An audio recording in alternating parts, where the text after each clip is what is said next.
Donc, je suis Nathalie Boyer, je suis la déléguée générale de l'association Auré, qui est située à Paris, mais qui a pour but de travailler sur toute la France.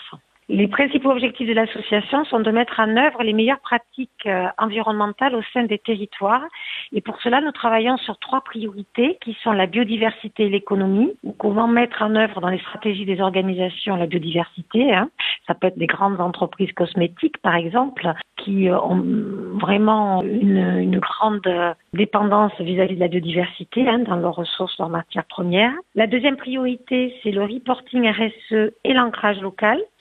Le reporting, c'est comment vous montrer par des indicateurs l'action que vous faites en environnement. Le reporting, c'est vraiment reporter à l'État, aux ONG, à vos parties prenantes, à vos financeurs sur votre travail. Le reporting RSE important puisque les entreprises de plus de 500 salariés maintenant ont une obligation avec un certain chiffre d'affaires de faire du reporting extra-financier au-delà du financier sur le social, le sociétal et l'environnemental. Nous travaillons en ce moment sur un rapport de préconisation pour le ministère, un livre blanc qui est présenté bientôt, sur comment, sur ces obligations de reporting par les grands domaines environnementaux que sont l'air, l'énergie et les gaz à effet de serre, que sont le sol, l'eau et la biodiversité, l'économie circulaire et déchets, à regarder quels sont les indicateurs, les critères, les comparabilités de périmètre, etc., que nous présentons le 24 avril. Travaillant sur le reporting RSE, on s'est aperçu on savait répondre sur le social en France,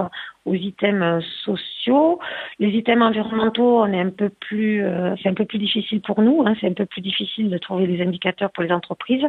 Mais sur le sociétal, comment mon entreprise développe mon territoire, on a vraiment un manque d'indicateurs, dont nous avons créé une sous-priorité au reporting RSE qui s'appelle Ancrage local, dans lequel on est en train, avec un groupe de travail de nos membres, de développer un indicateur d'interdépendance des entreprises à leur territoire. Et la troisième priorité qui est aussi très en vogue chez Auré et qui est très importante en ce moment, c'est l'économie circulaire. Où là, on travaille sur les filières, le recyclage, sur le produit et service avec l'éco-conception et l'économie de fonctionnalité, et aussi sur toutes les démarches territoriales, ce qu'on appelle l'écologie industrielle et territoriale, ou comment faire fonctionner des entreprises entre elles comme les écosystèmes naturels le font, avec des synergies. Je voulais juste faire un point sur un référentiel qu'on vient de sortir qui s'appelle Ellipse, qui est le premier référentiel national de démarche d'économie circulaire, puisque nous travaillons beaucoup, comme je vous l'ai dit, sur l'écologie industrielle et territoriale, c'est-à-dire les synergies entre entreprises souvent animées par une collectivité sur un territoire.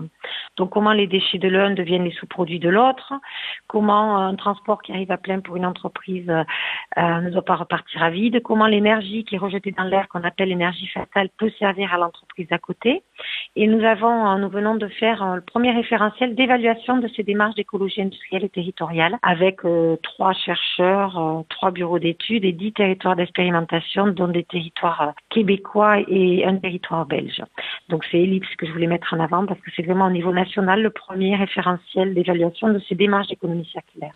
Nous avons à peu près 180 membres et nous avons la particularité d'être multi-acteurs, c'est-à-dire que nous avons des entreprises, des collectivités territoriales. Alors dans les entreprises, ça peut être des grands groupes ou des PME. Dans les collectivités territoriales, ça peut être des régions ou tout simplement des communautés de communes, et puis des associations, des fédérations, des associations professionnelles ou des ONG, ainsi que des personnalités qualifiées. Ce sont des scientifiques de haut niveau. Pas mal de groupes de travail que nous animons pour faire avancer les sujets que je vous ai cités précédemment. Beaucoup d'événementiels, des conférences, des colloques, d'acculturation sur nos sujets. Le financement est assuré par la cotisation de nos membres en majorité. Et puis nous travaillons aussi sur projets pour les ministères. Comme je vous ai dit, on fait des livres blancs, on fait des rapports d'études. Donc il y a une partie qui est assurée par les ministères et l'ADEME. Et puis des partenariats privés sur des guides que nous pouvons mettre en place. C'est la majorité de notre financement. C'est une association qui est ancienne puisqu'elle a été créée en 92 suite à Rio. Donc elle a changé, évolué au fur et à mesure des années. Elle prend toujours les sujets qui sont innovants, qui sont des sujets forts en environnement. C'est pour ça que les 3 que je vous ai cités ne sont pas les sujets d'origine de l'association, bien évidemment.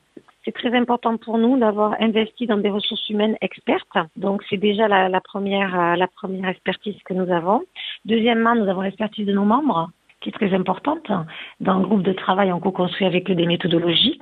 Et parfois, oui, nous faisons appel à des experts sur certains sujets particuliers, qui sont souvent nos membres, puisque dans notre réseau, nous trouvons toute l'expertise possible et imaginable. Pour nous, nous sommes une association professionnelle. Nous avons besoin d'être compétents sur nos sujets. Non, on est vraiment, on apporte du fond, de l'animation et du fond et un réseau. C'est capital. Je pense que pour la survie d'une association actuellement, c'est capital. Développement durable, pour moi, ça veut dire faire fonctionner les trois sphères en même temps. Mais comme je vous l'ai dit, nous, on privilégie l'environnement. Mais quand on privilégie l'environnement, on touche au sociétal. La preuve, Auré a fait un groupe de travail sur l'ancrage local. On touche à l'économique. C'est pour ça qu'on est très intéressé par l'économie circulaire. Donc, c'est avoir une vision systémique des sujets de société.